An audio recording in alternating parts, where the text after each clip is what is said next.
Good afternoon students, তোমরা সকলে সবাই নবম শ্রেণীর প্রিয় ছাত্রছাত্রী। তোমাদের কাছে আমি আজকে চলে এসেছি আবার ক্লাসের নতুন কোনো একটা অংশ আলোচনা করবার জন্য। আমরা কোন বিষয় নিয়ে এখন আলোচনা করছি? ভূগোল বিষয় নিয়ে আলোচনা করছি। কোন অধ্যায় নিয়ে আলোচনা করছি বলো তো? একদম ঠিক, ষষ্ঠ অধ্যায়। অধ্যায়টির নাম কি? দুর্যোগ ও বিপর্যয়। তো এই যে অধ্যায়টা সম্পর্কে আমরা আলোচনা করছি, তো এই অধ্যায়টা আলোচনা করতে তোমাদের কেমন লাগছে বলো? তোমরা কি নতুন কিছু শিখছো? তোমাদের কি মনে হচ্ছে? আচ্ছা, কি নতুন কিছু শিখলে একটু বলো তো আমাকে।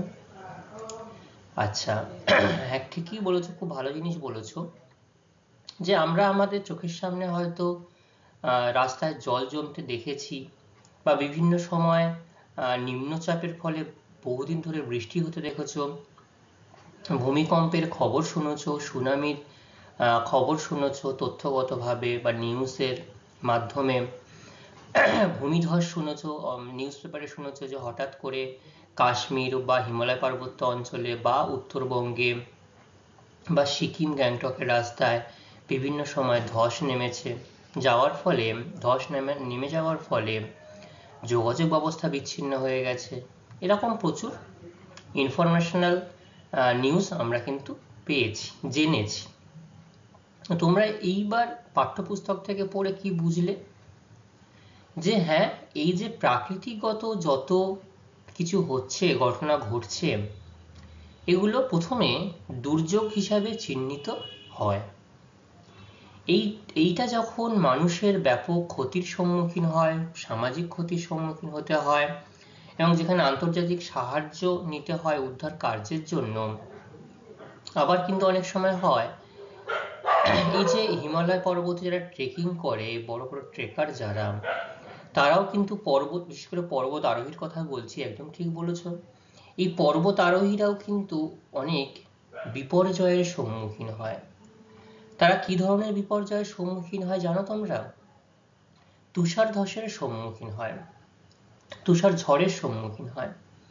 দেখা গেল তারা এমন একটা উচ্চতায় গিয়ে পৌঁছেছে এবং সেখানে ব্যাপক পরিমাণ তুষার ঝড় হয়েছে, তারা অনেকে সেই তুষার এর নিচে চাপা পড়ে যায় এবং বহু দীর্ঘদিন পরে, হতে পারে সেটা 1 বছর 6 মাস, আবার হতে পারে খুব তৎক্ষণাৎ 1-2 মাস, তারা হয়তো তাদেরকে আর খুব কম সংখ্যক মানুষকে বাঁচিয়ে ফেরানো যায়। তাদের বডি এই তুষার ধসের, তুষার যে পর্বত সমান তুষার পাহাড়ের মধ্যে কিন্তু তারা আটকে যায়, তারা চিরতরে এই পৃথিবী থেকে হারিয়ে যায়।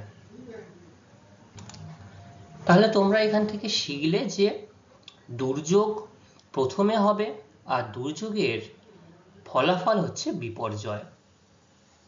আর সব দুর্যোগই যে বিপর্যয় হতে হবে এমন কোনো কথা নেই। কিছু কিছু দুর্যোগে প্রাণহানি হতে পারে, সম্পত্তিহানি হতে পারে, আবার সেটা নাও হতে পারে, তাই তো? আর বিপর্যয় হলেই সেটি কিন্তু আগে দুর্যোগ, তার পরবর্তী পর্যায়ে সেটি বিপর্যয়ে পরিণত হয়েছে, তাই না?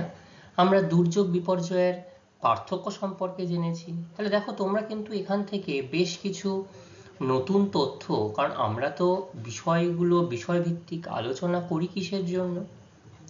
নতুন নতুন বিষয় জানার জন্য, নতুন নতুন বিষয় অনুসন্ধান করবার জন্য। তাহলে দেখলে এই যে বন্যার জন্য তোমরা কি ভেবেছিলে যে মানুষ বা মানবীয় কারণ, এই পৃথিবীর সব থেকে উন্নত জীব এই বন্যার পেছনে দায়ী সরাসরিভাবে? হ্যাঁ, তারা প্রকৃতিকে তারা প্রতিনিয়ত, অর্থাৎ আমরা মানুষরা, তারা বলবো না, আমরা প্রত্যেকেই দায়ী। আমরা মানুষরা প্রতিনিয়ত বিজ্ঞানের উন্নতি সাধনের জন্য, গবেষণার জন্য প্রকৃতিকে কিন্তু বিপদের মুখে ফেলে দিচ্ছি।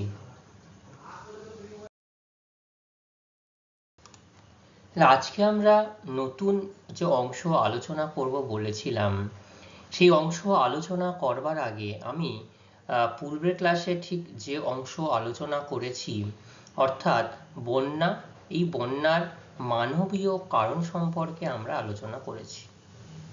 এই বন্যার মানবীয় কারণ এবং বন্যার কি কি প্রভাব লক্ষ্য করা যায়, বন্যা কত প্রকার হতে পারে, সেই সম্পর্কে কিন্তু আমরা আলোচনা করেছি।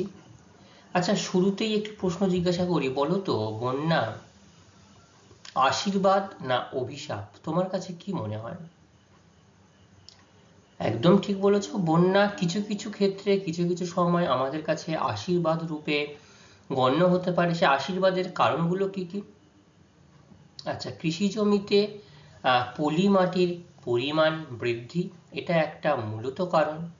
আর কৃষি জমিতে যদি পলি মাটির পরিমাণ বৃদ্ধি পায় তাহলে ফসলের উৎপাদন বৃদ্ধি পেতে পারে, সেই মাটির গুণাগুণ বৃদ্ধি পেতে পারে, এবং এর সাথে সাথে মৃত্তিকার যে উর্বরতা, সেই উর্বরতাও কিন্তু অনেকটা বেড়ে যেতে পারে, তাই না? এইগুলো আমরা জেনেছি। আর তার সাথে সাথে রয়েছে কি কি রয়েছে, বিবিধ সুবিধা রয়েছে। এই যে বন্যার ফলে অনেক শুকিয়ে যাওয়া পুকুর বা জলাশয় সেগুলো জলে পরিপূর্ণ হয়ে যায়, তাহলে মাছের একটা সমাগম ঘটে, মৎস্য চাষ করা যেতে পারে। তারপরে জলের জল পরিবহন ব্যবস্থার উন্নতিও কিন্তু লক্ষ্য করা যেতে পারে, তাই না? এইগুলো আমরা জেনেছি, এবং তার সাথে সাথে এইগুলো হচ্ছে বন্যার আশীর্বাদ রূপে আমরা এগুলোকে গণ্য করতে পারি। আর বিপর্যয় রূপে অর্থাৎ অভিশাপ রূপে কখন বলবো আমরা? যখন এই বন্যা গ্রামের পর গ্রাম, পাড়ার পর পাড়া প্লাবিত হয়ে যাবে, যার জন্য প্রচুর পরিমাণ মানুষের জীবনহানি ঘটতে পারে, মানুষ অসহায় অবস্থায় চলে যাচ্ছে, মানুষের বাসস্থান নষ্ট হয়ে যাচ্ছে, মানুষ গৃহপালিত পশু সেগুলো তারাও বিপদের সম্মুখীন হচ্ছে, এমনকি সম্পত্তির সম্পত্তি হানি এত বেশি পরিমাণে হচ্ছে যা হয়তো সব কিছুই আমরা হিসাব করে উঠতে পারা যাবে না, তাই না? আচ্ছা, এবার বলো বন্যার মানবিক কারণ কটি এবং কি কি? একদম ঠিক, বন্যার মানবিক কারণ একটা হচ্ছে বসতি স্থাপন আর একটা হচ্ছে বৃক্ষছেদন। তো তোমরাই বলো, বসতি স্থাপন আর বৃক্ষছেদনের কি মূল রয়েছে বিষয়বস্তু, সেগুলো তোমরা একটু বলো।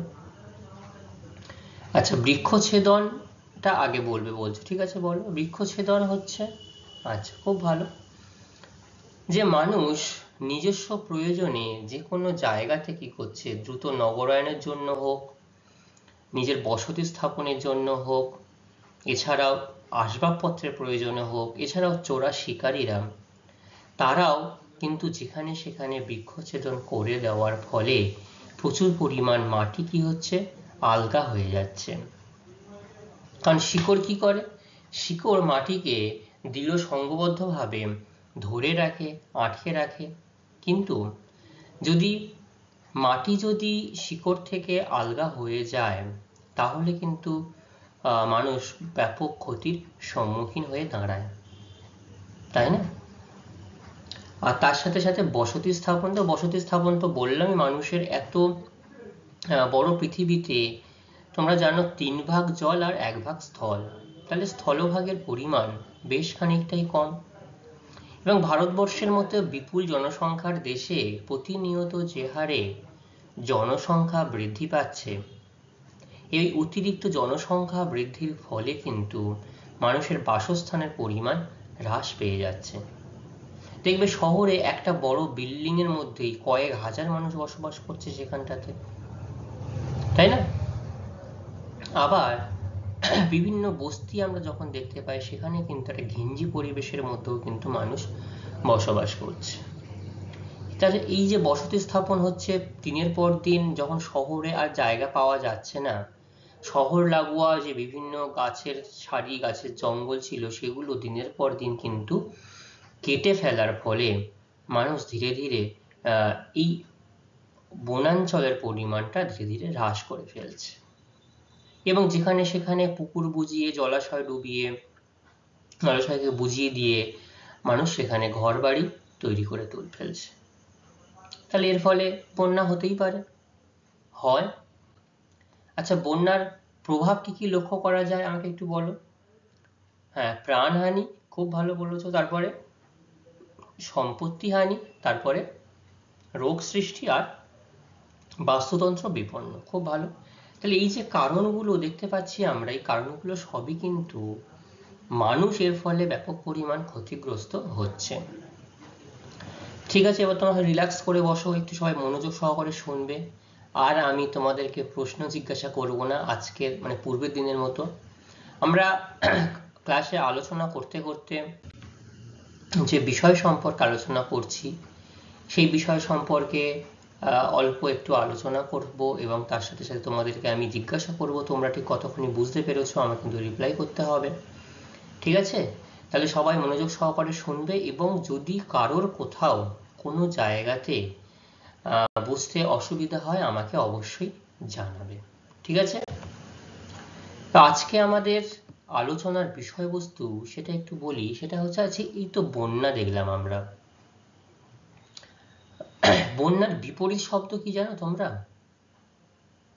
জানো? আচ্ছা, কেউ একজন জানে, বলছে কি? খরা। খরা জিনিসটা কি? আচ্ছা, দেখবে আমরা যে বন্যা নিয়ে আলোচনা করলাম, বন্যার ফলে গ্রামের পর গ্রাম, শহরের পর শহর জলের প্লাবিত হয়ে যায়।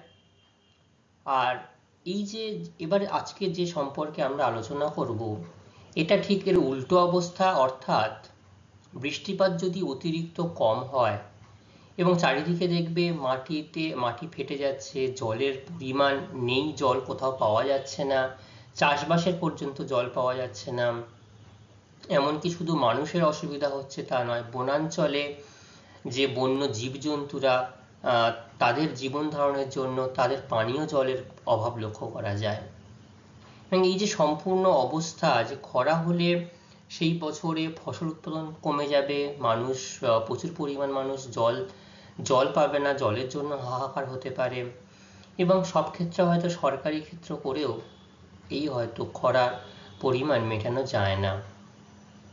তো কেন খরা হয়, কি কারণে হয়, পৃথিবীর কোন কোন অঞ্চলে খরা প্রভাবিত অঞ্চল, খরা লক্ষ্য করা যায়, সেই সবই আজকে আমরা আলোচনা করব।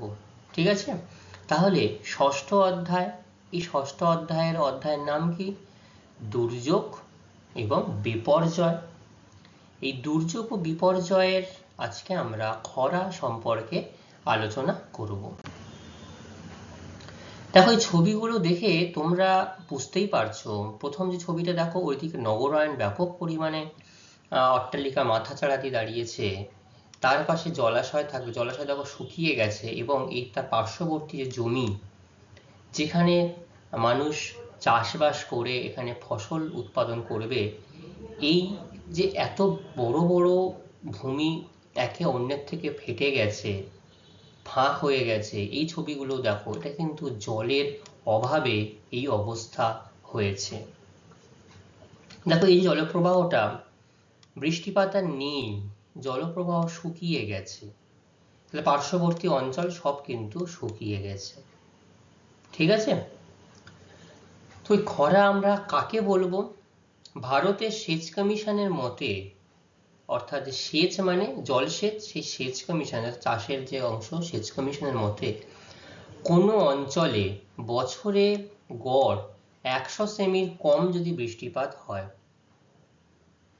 তাহলে কোনো নির্দিষ্ট অঞ্চলে কোথাও যদি 100 সেন্টিমিটারের কম বৃষ্টিপাত হয় এবং বছরে 1/5 দিনে মোট বার্ষিক বৃষ্টির 75% কম, এবং মোট কৃষি জমির 20% কম অংশের জলসেচের সুযোগ থাকলে যে অস্বাভাবিক শুষ্ক অবস্থা লক্ষ্য করা যায় তাকে খরা বলা হয়। তাহলে কি বলছে দেখো, বছরে গড়ে 1 সেন্টিমিটার বৃষ্টি যদি কম হয়, এটা একটা শর্ত বললো। আবার বছরে গড়পড়তা বার্ষিক বৃষ্টিপাতের পরিমাণ যদি 75% কম হয়, আবার মোট কৃষি জমির 20% কম অংশে যদি জলসেচের ব্যবস্থা না থাকে, ধরো এই যে পার্শ্ববর্তী জমিতে চাষ করা হতো, এই জায়গাটায় জল থাকলে তবে জলসেচ করা হবে, কিন্তু এই জায়গাটায় জল কি হয়েছে? শুকিয়ে গেছে। তা জলসেচ করার মতো জল নেই। তাহলে যে অস্বাভাবিক শুষ্ক অবস্থা, প্রত্যেকটা ছবি দেখো, সারা অংশ জুড়ে শুষ্ক অবস্থা লক্ষ্য করা যাচ্ছে, কোথাও জলের পরিমাণ লক্ষ্য করা যাচ্ছে না, সেই অংশকে খরা বলে। এটি একটি বায়ুমণ্ডলীয় ক্রমপুঞ্জিত বিপর্যয়। আমরা যখন বিপর্যয়ের শ্রেণীবিভাগ পড়েছিলাম সেখানেই আমরা দেখেছি যে এটি খরা, বন্যা এগুলো হচ্ছে বায়ুমণ্ডলীয়, অর্থাৎ বায়ুমণ্ডলীয় কারণের জন্য বৃষ্টিপাত হচ্ছে না, খরা লক্ষ্য করা যাচ্ছে। তো সেটাই বলা হচ্ছে, যদি জিজ্ঞাসা করা হয় এটি কি ধরনের বিপর্যয় খরা, তাহলে বলতে হবে আমাকে এটি একটি বায়ুমণ্ডলীয় ক্রমপুঞ্জিত বিপর্যয়। ঠিক আছে? আচ্ছা, প্রভাবিত অঞ্চল, কি কি প্রভাবিত অঞ্চল রয়েছে সেটা হচ্ছে যে, প্রভাবিত অঞ্চল কোনগুলো আগে বুঝতে পেরেছো সেটা? আচ্ছা, প্রভাবিত অঞ্চল হচ্ছে এই যে খরা, যে জায়গাতে খরা দেখা গেল যে প্রত্যেকটা বছর নয়, অন্তত 2 বছর, 4 বছর, 5 বছর, 10 বছর পর্যন্ত খরার প্রবণতা লক্ষ্য করা যায়, খরা হতে পারে, সেই অঞ্চলগুলোই হচ্ছে খরা মানে প্রভাবিত অঞ্চল। দেখো ম্যাপটা একটু ভালো করে খেয়াল করলে বুঝতে পারবে। প্রথমেই আফ্রিকার মরু ও মরুপ্রায় অঞ্চল, অর্থাৎ এই যে আফ্রিকার সাহারা মরুভূমি সংলগ্ন এই যে মরুপ্রায় অঞ্চল, এটা কিন্তু একটা বড় খরাপ্রবণ অঞ্চল, সহেল অঞ্চল, যেটা বিশ্বের সর্বাধিক খরাপ্রবণ অঞ্চল, এবং ইথিওপিয়া উচ্চভূমি, এই হচ্ছে আফ্রিকা মহাদেশ। দেখো এই যে অংশগুলো, এগুলো সবই হচ্ছে খরার অন্তর্গত। সবচেয়ে লাল রেড কালার দিয়ে যে দেওয়া হয়েছে, দেখো হাইয়েস্ট রিস্ক, অর্থাৎ সর্বাধিক খরা প্রবণিত এলাকা। ভূমধ্যসাগর তীরবর্তী অঞ্চল, উত্তর আমেরিকার সোনেরান মরুভূমি, এই উত্তর আমেরিকার সোনেরান মরুভূমি, এখানেও কিন্তু এই খরা প্রবণিত অঞ্চল। অস্ট্রেলিয়ার মধ্য পশ্চিমাংশ, দেখো এই যে অস্ট্রেলিয়া মধ্য পশ্চিমাংশ, এবং তোমার মধ্যপ্রাচ্যের মরুভূমি, এসবই হচ্ছে খরা প্রভাবিত অঞ্চল। ঠিক আছে? আর এই যে ভূমধ্যসাগর, এই ভূমধ্যসাগরের তীরবর্তী অঞ্চলে এই যে দেশগুলো, এগুলো কিন্তু খরা লক্ষ্য করা যায়। ঠিক আছে? তাহলে বুঝতে পারলে পৃথিবীর কোথায় কোথায় বা কোন কোন অঞ্চলে খরা লক্ষ্য করা যায়, খরা বেশি পরিমাণে হয়। আচ্ছা, এবার ভারত, আমরা যখন বন্যা পড়েছিলাম ভারতের ক্ষেত্রে, বলতো কত শতাংশ ভূমি বন্যার অন্তর্গত ছিল? ভারতের প্রায় 12% জমি কিন্তু এই বন্যার অন্তর্গত ছিল। আর এখানটাতে খরার অন্তর্গত বলতে গেলে কৃষি জমির প্রায়, অর্থাৎ ভারতবর্ষে যে পরিমাণ কৃষি জমি রয়েছে তার 25% এলাকা এই খরা প্রবণ। এছাড়া মরুস্থলী, অর্থাৎ মরু সংলগ্ন যে অঞ্চল, উত্তর পশ্চিম ভারত, রাজস্থানের যে অংশগুলো, এই যে অংশ দেখো প্রচন্ড ডিপ কালারে দেখানো হয়েছে, পশ্চিম ঘাটের পূর্বাংশ, মধ্য ভারতের রাজস্থান, গুজরাট, মধ্যপ্রদেশ, মহারাষ্ট্র, তেলেঙ্গানা, ছত্তিশগড়, উড়িষ্যা, এগুলো হচ্ছে সব খরা প্রবণ এলাকা, খরা প্রভাবিত এলাকা। ঠিক আছে? আর উদাহরণস্বরূপ আমরা বলতে পারি আফ্রিকার সহেলে 1985 সালে 2.5 লক্ষ মানুষের মৃত্যু ঘটেছিল।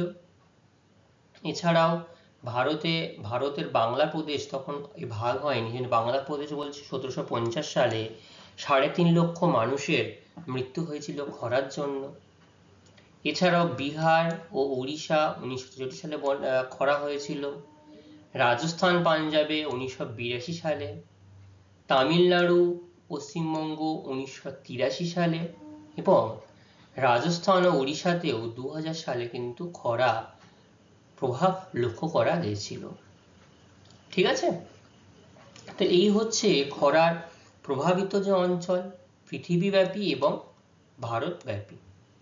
এরপরে আমরা আলোচনা করব সেটা হচ্ছে যে খরা তো হচ্ছে, তো খরা কেন হচ্ছে তার কারণ কি কি রয়েছে। প্রথমে আমরা প্রাকৃতিক কারণগুলো আলোচনা করব খরার, ঠিক আছে। তো সেই প্রাকৃতিক কারণ কি কি কি সেগুলো রয়েছে।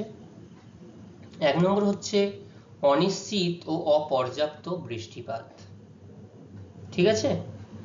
খরা কি করছে, খরার জন্য অনিশ্চিত ও অপর্যাপ্ত বৃষ্টিপাত, দেখতে পাচ্ছ বৃষ্টিপাত হয়নি বলেই এই ভূমি জমি শুকনো খটখটে হয়ে রয়েছে। দেখো জল পাচ্ছে না, কিভাবে, কোথায় জল আছে সেইখান থেকে একটু একটু করে জল সংগ্রহ করতে হচ্ছে, ঠিক আছে। জলের অভাব এতটাই, আর আমরা জল এখানে নষ্ট করি। তো স্বাভাবিক বৃষ্টি যখন 75% কম হয় তখন খুবই অনিয়মিত ও অনিশ্চিত ভাবে খরা পরিস্থিতির সৃষ্টি হয়, ঠিক আছে। থর্নওয়েটের মতে শুষ্কতা সূচক যখন 0.4 কম হবে তখন খরা সৃষ্টি হয়। তাহলে আমরা যখন বন্যার ক্ষেত্রে পড়েছিলাম অতিরিক্ত বৃষ্টিপাত, আর এটা হচ্ছে অনিশ্চিত এবং অপর্যাপ্ত বৃষ্টিপাত।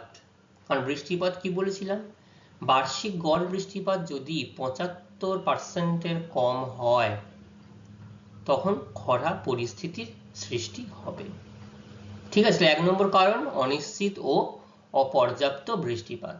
2 নম্বর বায়ুর পরিবর্তন। বায়ুর পরিবর্তনের প্রভাবেও কিন্তু খরা প্রভাবিত হয়, খরা লক্ষ্য করা যায়। কারণ বায়ুর জন্য, যে বায়ু সমুদ্রের ওপর দিয়ে প্রভাবিত হয় সেখানে জলীয় বাষ্পের পরিমাণ বেশি থাকে, তাহলে সেই বায়ুতে বৃষ্টিপাতের হওয়ার প্রবণতা লক্ষ্য করা যায়। আর যে বায়ু স্থলভাগের ওপর দিয়ে, মরুভূমির ওপর দিয়ে আসে সেখানটাতে যদি, এবং স্থলভাগের ওপর দেখা যাচ্ছে সেখানে জলীয় বাষ্প থাকছে না, সেই বায়ু কিন্তু শুষ্ক হচ্ছে, বৃষ্টি হচ্ছে না, তখন সেখানে খরার প্রভাব লক্ষ্য করা যায়। যেমন মৌসুমী বায়ু, জেট বায়ু, দেখা যাচ্ছে জেট বায়ু যাচ্ছে, জেট বায়ু দিক ও গতি পরিবর্তন করলে এবং একটানা 15 দিন যদি বৃষ্টিপাত না হয় খরার সম্ভাবনা কিন্তু প্রকট হয়।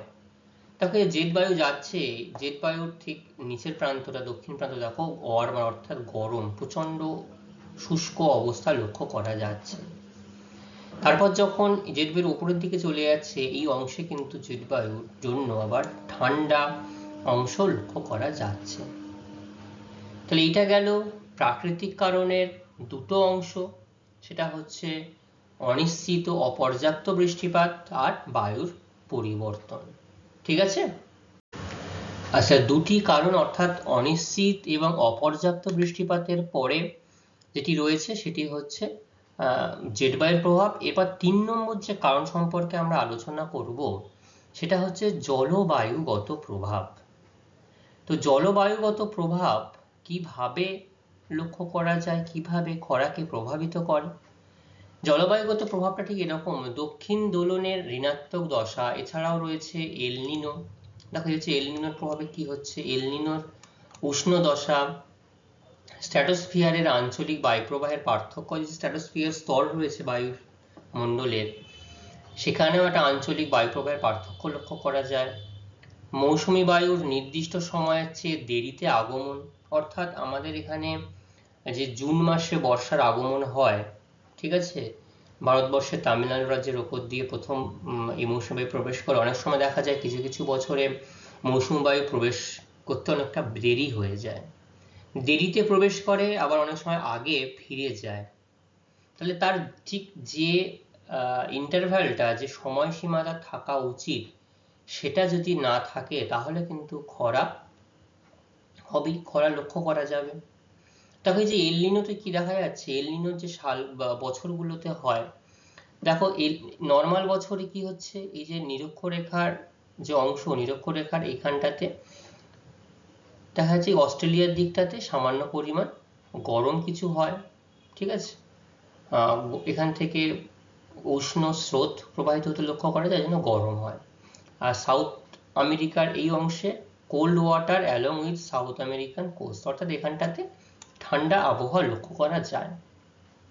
কিন্তু এলনিনো ঠিক যে বছরটায় হবে তখন এই পশ্চিমা, যখন এই বায়ুটা চলে যাচ্ছে তার প্রভাবে দেখো এই সাউথ আমেরিকা, দক্ষিণ আমেরিকা সংলগ্ন অঞ্চল, এই অংশে কিন্তু গরম স্রোতের জন্য এখানটাতে প্রচণ্ড পরিমাণ দাবদাহ, গ্রীষ্মের দাবদাহ এবং গরম লক্ষ্য করা যায়, যার ফলে এই অংশে খরা হয়।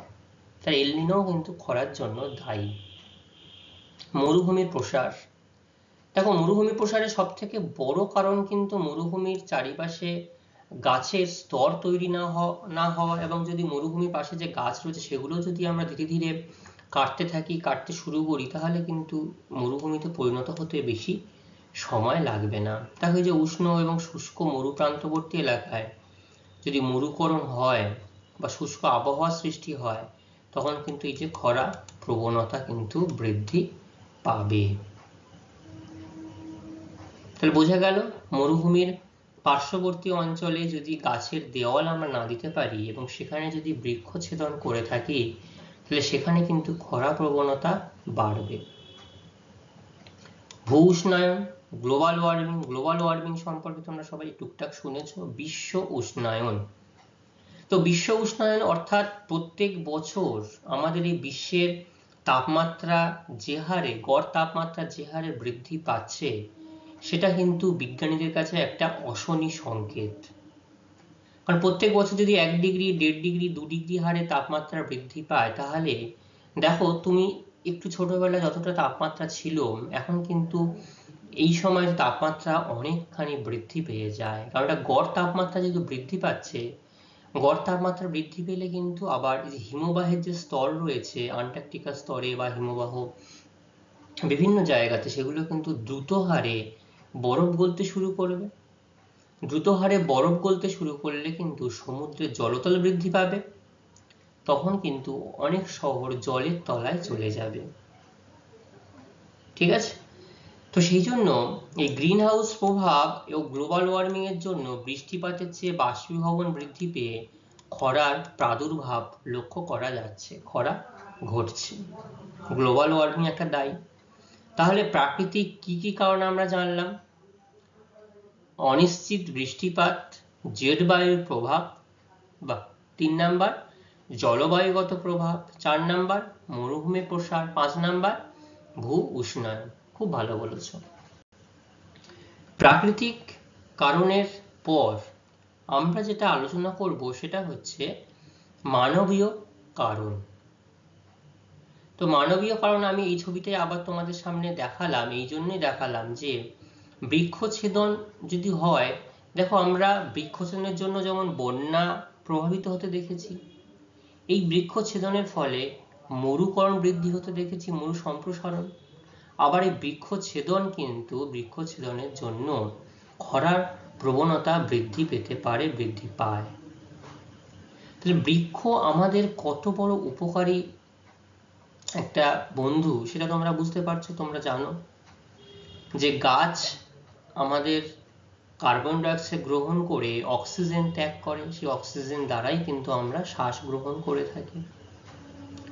তাহলে যদি আমরা এই গাছের সংখ্যা দিনকে দিন বিভিন্নভাবে হ্রাস করতে থাকি, নিজস্ব প্রয়োজনে চোরা শিকারীরা করছে, মানুষ বসতি স্থাপনের জন্য করছে, নগরায়ন করছে, গ্রামের উন্নয়নের জন্য করছে, যত কোপ এসে পড়ে এই বৃক্ষের উপর। রাস্তা সম্প্রসারণ হবে, গাছ কাটতে হবে।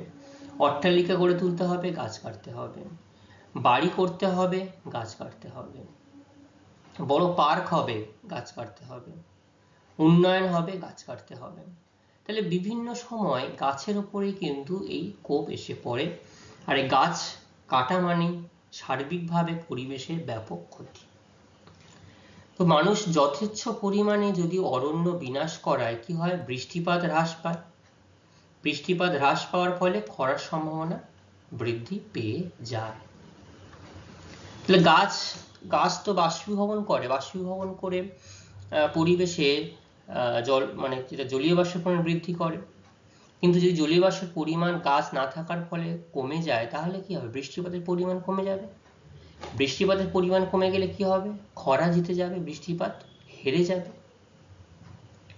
ত্রুটিপূর্ণ ভূমির ব্যবহার, ভ্রান্ত ব্যবস্থাপনা দ্বারা সারা বছর যে শস্য চাষ করা হয় এবং তৃণভূমিতে মাত্রাতিরিক্ত পশুচারণ করা হয়, এগুলো খরা সৃষ্টি করে। তাহলে একই জমিতে আমরা বৈজ্ঞানিক উপায়ে চাষ না করে অতিরিক্ত পরিমাণ রাসায়নিক সার প্রয়োগ করে যদি শুধু শস্য উৎপাদন করে থাকি, তাহলে কিন্তু সেই তৃণভূমিতে ভূমি নষ্ট হয়ে যাবে এবং অতিরিক্ত পশুচারণ করলে মৃত্তিকা ক্ষয় হবে। মৃত্তিকা ক্ষয় হলে কি হবে? মৃত্তিকার গুণাগুণ নষ্ট হয়ে যাবে, ফসল উৎপাদন হবে না, সেই জমি ধীরে ধীরে পতিত জমিতে পরিণত হবে, পতিত জমি ধীরে ধীরে মরুকরণে বৃদ্ধি পাবে, খরার প্রবণতা বেড়ে যাবে। অত্যাধিক জল উত্তোলন। অত্যাধিক ভূগর্ভস্থ জল যদি আমরা ব্যবহার করে ফেলি, প্রয়োজনের অতিরিক্ত জল ব্যবহার করছি, জল নষ্ট করছি যে কোনো কাজে হোক, তারপরে বোরো চাষের জন্য তখনও বেশি পরিমাণ জল প্রয়োজন নেই, তাও ব্যবহার করে জলগুলো নষ্ট করা হয়। অর্থাৎ বর্ষার সময় যে জলটা পৃষ্ঠপ্রবাহের মাধ্যমে মাটির বিভিন্ন স্তরের মধ্যে দিয়ে জলের ভান্ডার, ভূমিজলের ভান্ডার গড়ে ওঠে, দেখো এই যে ভূমিজলের ভান্ডার গড়ে উঠেছে, থাকার কথা এতটা, কিন্তু অতিরিক্ত পরিমাণ জল ব্যবহার করা এতটা জল ফাঁকা রয়ে গেছে।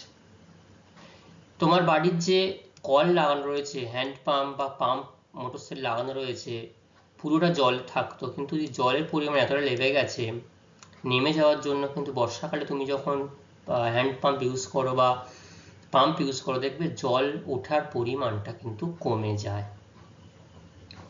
তাহলে অতিরিক্ত পরিমাণ জল, ভৌমজল ব্যবহার করার ফলেও কি হয়? ভৌমজল অবনমিত হয়ে খরার সৃষ্টি হয়। কারণ নিচের এই অংশ কি হয়?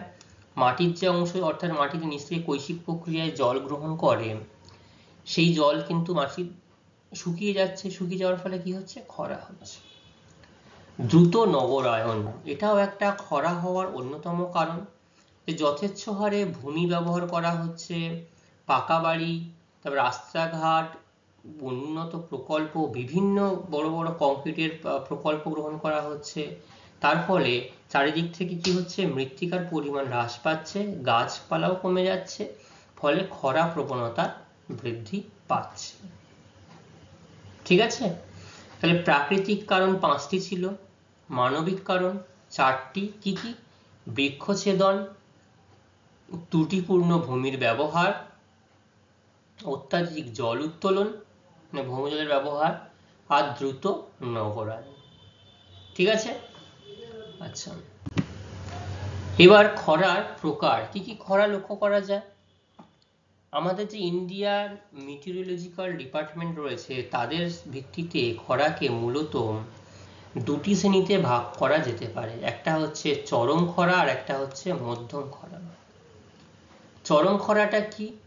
যেটা বার্ষিক বৃষ্টিপাতের পরিমাণ যদি স্বাভাবিকের থেকে 50 থেকে 75% কম হয়, তাকে চরম খরা বলবো। অর্থাৎ প্রচুর পরিমাণ বৃষ্টির অভাব, বৃষ্টি না হয়, চরম খরা হবে।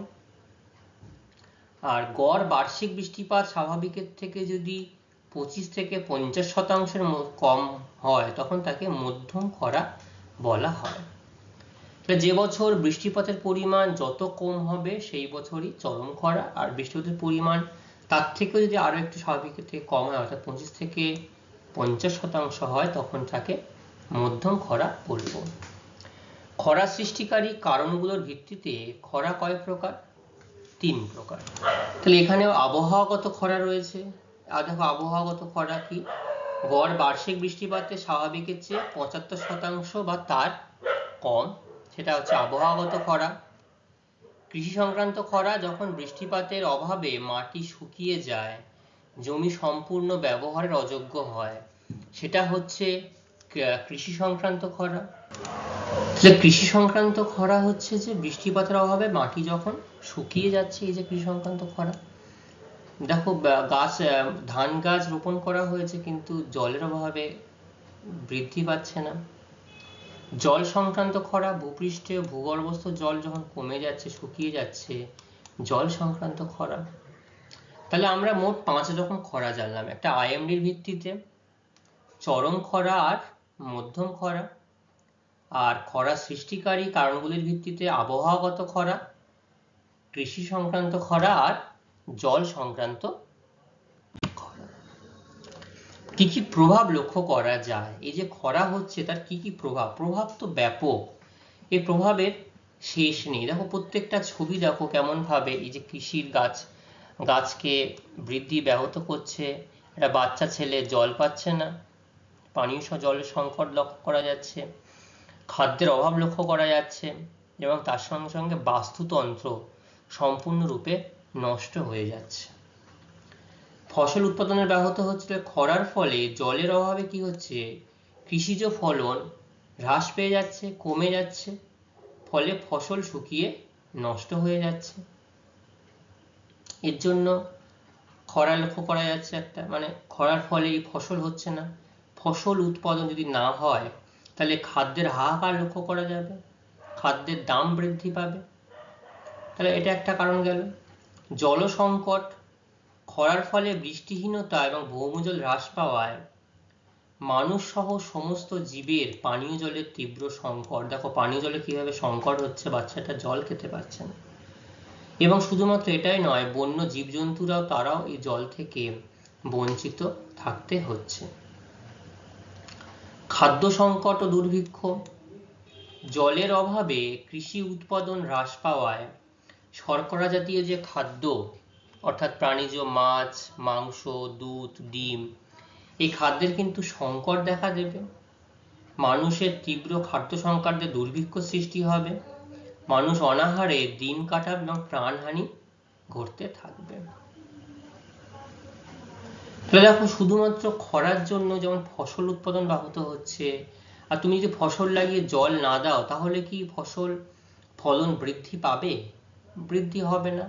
ফসল বৃদ্ধি না পেলে কি হবে? খাদ্য সংকট হবে। খাদ্য সংকট হলে কি হবে? দুর্ভিক্ষ দেখা দিতে পারে। অর্থাৎ আমাদের যে বিপুল সংখ্যক জনসংখ্যার দেশ পৃথিবী হোক বা আমাদের দেশ, তাদের যদি প্রত্যেক দিনের আহারের খাবার যদি পর্যাপ্ত পরিমাণে না পায় তাহলে তারা দুর্ভিক্ষ অবস্থায় থাকবে। তখন কিন্তু এই খরার জন্য মানুষে যুদ্ধ লেগে যাওয়ার সম্ভাবনা থাকে। বিপন্ন বাস্তুতন্ত্র, জলের অভাবে গাছপালা যদি শুকিয়ে মারা যায় তাহলে বহু জলজ প্রাণীও মারা পড়বে, এবং খাদ্য জলের অভাবে প্রাণীরা পরিব্রাজন করায় বাস্তুতন্ত্রের জীববৈচিত্র্য হ্রাস পাবে। অর্থাৎ এই যে এই অঞ্চলের নির্দিষ্ট অঞ্চলে যে বাস্তুতন্ত্র লক্ষ্য করা গেছিল, জল না থাকার জন্য গাছপালা শুকিয়ে যাচ্ছে এবং সেই অঞ্চলে জলজ অঞ্চল শুকিয়ে যাচ্ছে। তাহলে জলজ প্রাণীরা কি করবে? তারা মারা পড়তে পারে, বা তারা একটা স্থান থেকে আরেকটা স্থানে চলে যাবে। তাহলে তারা পরিব্রাজন করলে বাস্তুতন্ত্রের যে খাদ্য শৃঙ্খল সেটা কি হবে? নষ্ট হয়ে যাবে। তাহলে একটা খাদ্য শৃঙ্খলে যদি একটা অধ্যায়, একটা অংশ যদি নষ্ট হয়ে যায় বা চলে যায়, পরিব্রাজন করে, তাহলে সমগ্র বাস্তুতন্ত্র কি হবে? নষ্ট হয়ে যাবে। ফুড চেইন নষ্ট হয়ে যাবে। ঠিক আছে? তাহলে প্রভাব যে কটা বললাম সব কটা বুঝতে পেরেছো? আচ্ছা, 1 নম্বর কি বলেছি? ফসল উৎপাদন ব্যাহত হবে। 2 নম্বর জল সংকট। 3 নম্বর খাদ্য সংকট ও দুর্ভিক্ষ। 4 নম্বর বিপন্ন বাস্তুতন্ত্র। ঠিক আছে? আচ্ছা, এতক্ষণ পর্যন্ত আমরা যা বিষয় সম্পর্কে আলোচনা করলাম, খরা কাকে বলে, তার প্রভাবিত অঞ্চল, কোন কোন অঞ্চলে ভারতে লক্ষ্য করা যায় বা হয়েছে, পৃথিবীতে কোথায় কোথায় বেশি পরিমাণে খরা হতে পারে বা খরা প্রবণিত অঞ্চল কোনগুলো, খরার প্রাকৃতিক কারণ কি কি, 5টি প্রাকৃতিক কারণ, খরার মানবীয় কারণ 4টি মানবীয় কারণ, খরার কয় প্রকার কি কি, তাই না, সেগুলো জেনেছি। খরার প্রভাব, পরিবেশে কি প্রভাব বিস্তার করে সেগুলো সম্পর্কে আমরা জেনেছি। ঠিক আছে? তো এইখান থেকে যাবতীয় প্রশ্নাবলী, আমি গুরুত্বপূর্ণ প্রশ্নাবলী তোমাদের জন্য এখানে আমি তোমাদের সামনে রাখলাম, শেয়ার করলাম। এগুলো তোমরা একটু নোট ডাউন করে নাও। এগুলো তোমাদের পড়ার জন্য আমি দিয়েছি। পরবর্তী দিনে এখান থেকে আমি কিন্তু তোমাদেরকে প্রশ্ন জিজ্ঞাসা করব। ঠিক আছে? আর আমাদের এইখান থেকে একটাই অংশ বাকি থাকবে, সেটা হচ্ছে বন্যা এবং খরার মধ্যে পার্থক্য। এটা আমি তোমাদেরকে আজকে ইচ্ছা করেই জিনিসটা আলোচনা করলাম না। আমি তোমাদের কাছ থেকে পার্থক্যটা জানতে চাই। ক্লাসের শুরুতে, পরবর্তী ক্লাসের শুরুতে আমি তোমার থেকে প্রথমে এটা জেনে নেব। ঠিক আছে? দেখি তোমরা কতটা বুঝতে পেরেছো খরা এবং বন্যা সম্পর্কে। আজকের ক্লাস আমাদের এই পর্যন্তই থাকবে। পরবর্তী দিনে আমরা নতুন একটা অংশ সম্পর্কে আলোচনা করব, আজকের জন্য ক্লাস সমাপ্ত। সবাই ভালো থাকবে। সবাইকে অসংখ্য ধন্যবাদ।